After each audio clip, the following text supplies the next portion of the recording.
तो इस क्वेश्चन में एक मेटल वायर दिया हुआ है जिसका लेंथ है एल, और उसमें हम फोर्स लगाते हैं तो उसमें टेंशन T1 डेवलप हो जाता है। तो आपके पास में एक वायर है और इस वायर का लेंथ उन्होंने दिया हुआ है एल, और इस पर जब मैं फोर्स लगाऊंगा तो इसमें टेंशन डेवलप होगा। और मान लीजिए जो टेंशन T1 डेवलप हुआ है उसकी वजह से इसका लेंथ हो गया L1। तो कितना लेंथ इसका इंक्रीज हो जाएगा? तो increase in length of this wire will be equal to L1 minus L। बाद में लेंथ L1 है, पहले लेंथ L थी। अब मैं इस स्ट्रिंग को एक स्प्रिंग की तरह अज्यूम कर सकता हूँ,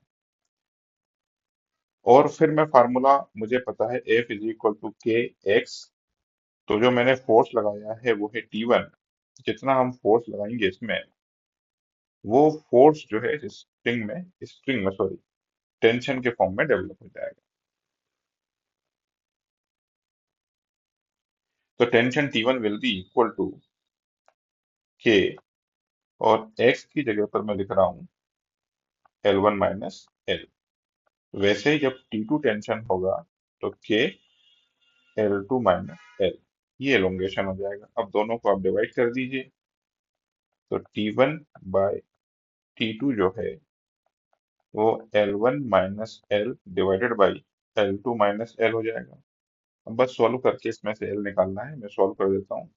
पहले मैं इन दोनों को मल्टीप्लाई कर देता हूँ, तो this will be equal to T1 L2 minus T1 L will be equal to, फिर हम इन दोनों को मल्टीप्लाई कर देते हैं, T2 L1 minus T2 L।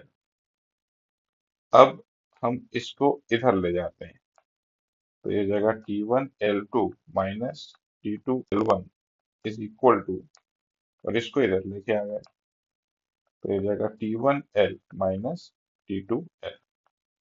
T1 minus T2 L मैंने कॉमन निकाल लिया, so this will be equal to T1 L2 minus T2 L1। यहाँ से मुझे लेंथ पता चल जाएगी, T1 L2 minus T2 L1 divided by T1 minus T2।